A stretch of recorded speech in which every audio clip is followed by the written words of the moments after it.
Hi hello ನಮಸ್ಕಾರ ಸ್ನೇಹಿತರೆ. ಇಲ್ಲಿ ಲಕ್ಷ್ಮಿ ಮೈ ಮೇಲೆ ಕೀರ್ತಿ ಬಂದಿದ್ದಾಳೆ. ಮನೆಯವರು ಎಲ್ಲರೂ ಕೂಡ ಆತಂಕ ಪಟ್ಕೊಂಡಿದ್ದಾರೆ. ಇಲ್ಲಿ ಲಕ್ಷ್ಮಿ ಕೀರ್ತಿಯಾಗಿ ಬದಲಾಗ್ತಿದ್ದಾಳೆ. ಡೈರಿ ಓದಿದೆ ಲಕ್ಷ್ಮಿ ಕೀರ್ತಿಯಾಗಿ ಬದಲಾಗಿದ್ದಾಳೆ. ಕೀರ್ತಿಯಲ್ಲಿ ಬದಲಾಗ್ತಾ ಶ್ರದ್ಧಾಂಜಲಿ ಆ ಒಂದು ಕಾರ್ಯಕ್ರಮನಿಗೆ ಕೂಡ ಅಡ್ಡಿಪಡಿಸಿದಾಳೆ. ಅದರ ನಡುವೆ ಮತ್ತೆ ಲಕ್ಷ್ಮಿಯಾಗಿ ಬದಲಾಗ್ತಿದ್ದಾಗೆ ಕೀರ್ತಿ ಸತ್ತಿಲ್ಲ ಅಂತ ನನಗೆ ಅನ್ನಿಸ್ತದೆ. ಇಲ್ಲ, ಕೀರ್ತಿ ಯಾವುದೇ ಕಾರಣಕ್ಕೂ ಸತ್ತಿಲ್ಲ, ಕೀರ್ತಿ ಬದುಕಿದ್ದಾಳೆ. ಈ ಒಂದು ಕಾರ್ಯಕ್ರಮ ನಿಂತದ್ದೇ ಸರಿ ಹೋಯಿತು.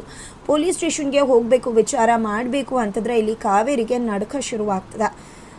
ಆದರೆ ಇಲ್ಲಿ ಕ್ಷಣಕ್ಕೂ ಕೀರ್ತಿಯಾಗಿ ಲಕ್ಷ್ಮಿ ಬದಲಾಗೋದು, ಡ್ಯಾನ್ಸ್ ಮಾಡೋದು, ಇಲ್ಲಿ ವೈಶ್ ಅಂತ ಕರೆಯೋದು, ತನ್ನ ಸತ್ಯ ಇಲ್ಲ ಅನ್ನೋ ರೀತಿ ಮಾತನಾಡೋದು, ಇದೆಲ್ಲವನ್ನು ನೋಡಿ ಮನೆಯವರೆಲ್ಲರೂ ಕೂಡ ಗಾಬರಿ ಆಗ್ತಿದ್ದಾರೆ. ಈ ಕಡೆ ಇತ್ತೀಚೆಗೆ ಕೀರ್ತಿನ ತುಂಬ ಲಕ್ಷ್ಮಿ ಹಚ್ಕೊಂಡಿದ್ಲು, ಹಾಗಾಗಿ ಈ ರೀತಿ ಆಗ್ತಿರ್ಬೋದು ಅಂತ ಅನ್ಕೋತಾರೆ ಬಂದ ಕ್ಷಣ. ಆದರೆ ಗಂಗಕ್ಕ ಮಾತ್ರ ಇಲ್ಲ, ಲಕ್ಷ್ಮಕ್ಕ 4:15 ಗಂಟೆಯಲ್ಲಿ ಮನೆ ಹೊರಗಡೆಯಿಂದ ಒಳಗಡೆ ಬಂದರು. ನಾನು ಮಾತಾಡ್ಸಿದ್ರು ಮಾತಾಡಲಿಲ್ಲ, ಅವ್ರು ನೋಡಿದ್ರೆ ಗಾಬರಿ ಆಗ್ತಾಯಿತ್ತು. ಕಾಲ್ಗೂ ಕೂಡ ಕೆಸರು ಮೆತ್ಕೊಂಡಿತ್ತು. ಅದನ್ನು ನೋಡಿದ್ರೆ ಹೊರಗಡೆಯಿಂದ ಬಂದರು ಅನಿಸುತ್ತೆ. ನಿಜವಾಗ್ಲೂ ಕೂಡ ಲಕ್ಷ್ಮಕ್ಕನ ಮೇಲೆ ಕೀರ್ತಿ ದೆವ್ವ ಬಂದಿದೆ ಅಂತ ಹೇಳ್ತಿದ್ದಾಗೆ ಮನೆಯವರೆಲ್ಲರೂ ಶಾಕ್ ಆಗ್ತಾರೆ.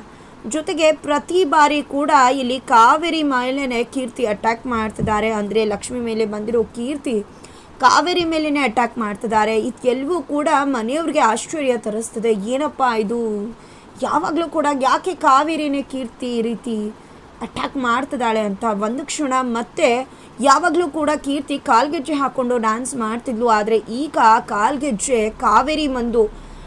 ಕಾವೇರಿ ಮುಂದೆ ಬಂದು ಬೀಳ್ತಿದ್ದಾಗೆ ಕಾವೇರಿ ಶಾಕ್ ಆಗ್ತಾರೆ. ಅಲ್ಲೇ ಇರ್ತಕ್ಕಂಥ ಗಂಗಕ್ಕ ಎಲ್ರಿಗೂ ಕೂಡ ನೀವೊಂದು ಅಬ್ಸರ್ವ್ ಮಾಡಿದ್ರ, ಲಕ್ಷ್ಮಕ್ಕನ ಮೈ ಮೇಲೆ ಕೀರ್ತಿ ದೆವ್ವ ಆಗಿ ಬಂದಿರೋದು ನಿಜ. ಅದೇ ರೀತಿ ಕೀರ್ತಿ ಅಮ್ಮವರು ಯಾರಿಗೂ ಕೂಡ ತೊಂದರೆ ಕೊಡ್ತಿಲ್ಲ, ಬರೀ ಕಾವೇರಮ್ಮಂಗೆ ತೊಂದರೆ ಕೊಡ್ತಿದ್ದಾರೆ. ಯಾಕೆ ಅಂತ ಹೇಳ್ತಿದ್ದಾಗೆ ಕಾವೇರಿ ಎಲ್ಲಿ ನಾನು ಸಿಕ್ಕಬೀಳ್ಬಹುದು ಅಂತ ಭಯ ಪಡ್ತಿದ್ದಾರೆ. ಹಾಗಿದ್ರೆ ನಿಜವಾಗ್ಲೂ ಲಕ್ಷ್ಮಿ ಮೇಲೆ ದೆವ್ವ ಬಂದಿರೋದು ನಿಜನಾ ಅಥವಾ ಸ್ಪ್ಲಿಟ್ ಪರ್ಸ್ನಾಲಿಟಿನ?